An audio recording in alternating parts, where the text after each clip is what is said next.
Speaking of sex, how many people did you have sex with this weekend? 2. No, 3 maybe. I'd say 2.5. How about you?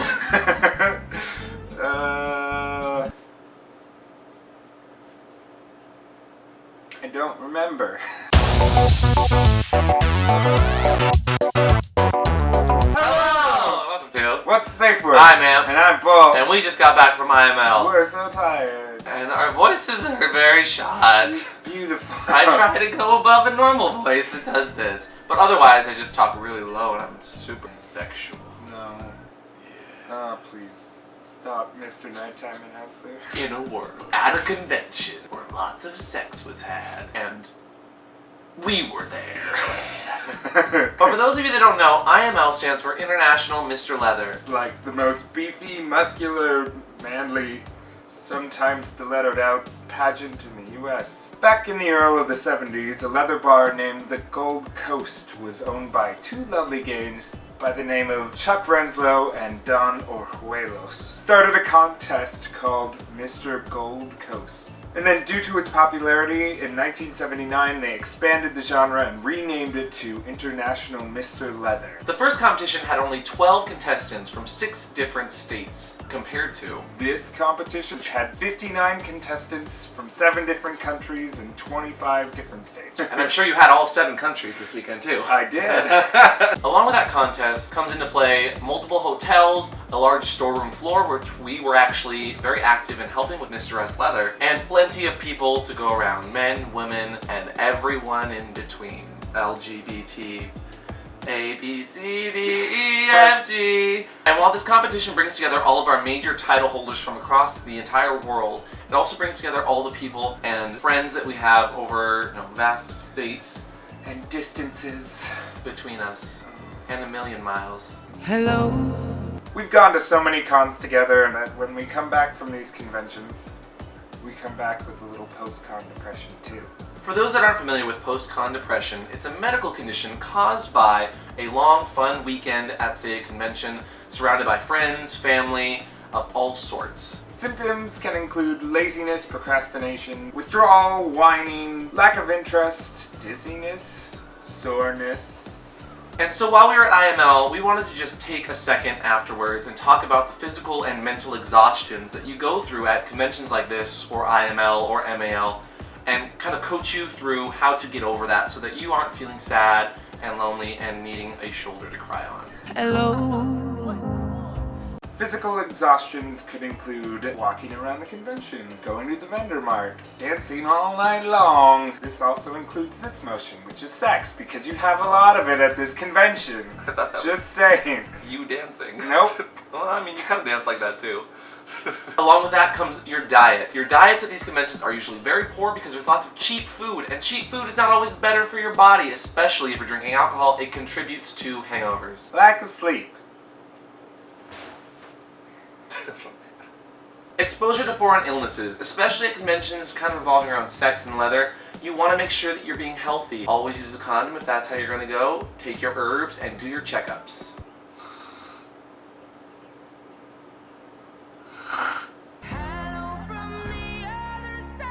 And obviously the most contributing factor to physical exhaustion is alcohol.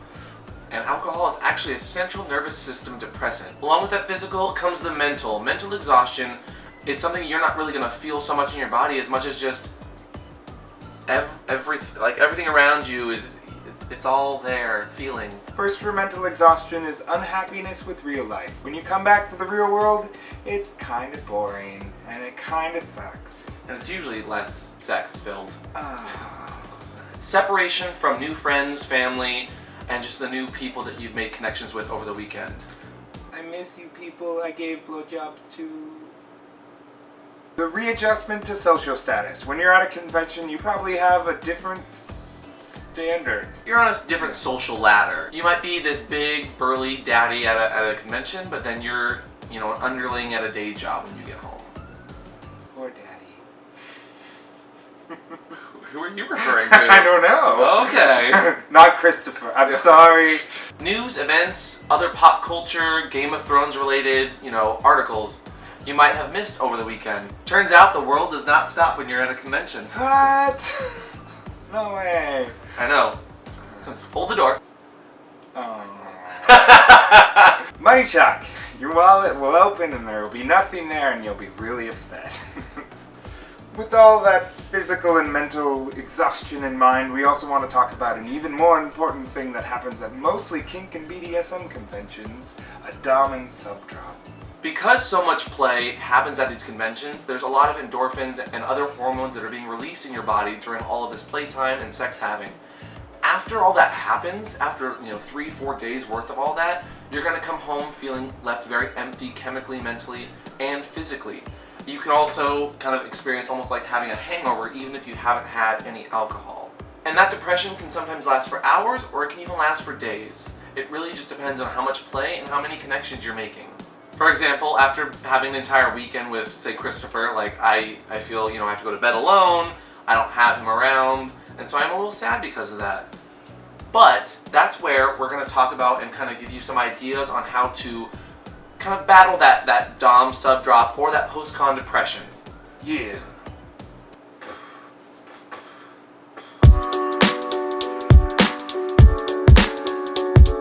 Figure out when your next convention is. There's MAL, there's INL, there's Dory, there's Folsom, there's Pride, there's... I don't know, so many contests at bars that you could fly to for fun. It's crazy. If your bank account is the most depressing part, have a plan. Write out an allotment of money that you're going to have for money, for gear, for the hotel. For the hooker. Take it upon yourself to make a local event so you can drag all your friends from your convention to your state. I mean, this event started as a bar event and then it grew exponentially. Make sure you're eating, sleeping, and drinking lots of fluids to get your body back to 100%. Stay active, stay busy, go to the gym, go for a run, play some video games, I don't know. Keep yourself busy. Analyze your convention experience. Post a journal, post Facebook, do a YouTube. Crazy about your experience and just share it with other people. Because those people might have had a very similar experience and you might make a new connection right there. Oh, that's a lot of dicks going together. On that same note, stay in touch with the people that you met over the weekend. If it's a new daddy, talk to him, FaceTime with him every once in a while. We have so much technology and so many social medias that allow us to stay in touch. There's no reason you shouldn't have that connection at all times. And finally, the emotions and connections that we make are incredibly important and deep to us. So don't keep those bottled up inside. Like we said, if you need to, share it with people on a social media, make a YouTube video, write down a journal, write in our comments right now a really good experience you might have had or are having currently, and just share it with us because that expression is really important.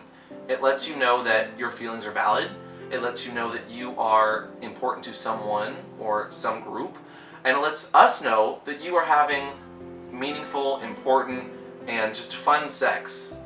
And don't forget to leave a like, that's also on the list. Yeah, that's true. And while you're getting over that post-con depression and maybe looking for more sex, always have a safe word. And today's safe word is... T-shirt! Because we have some t-shirts in the shop now, and they're really fun. If you want to, you can go buy them. We're not going to force you. Thank you, Dana F, for that safe word from the UK. Because she bought a t-shirt, and she's clearly already happier because of it. You go, girl. Leave a comment down below and tell us how you get over post-con depression. And leave a like to help us with our post-con depression. We're so sad and we need your likes.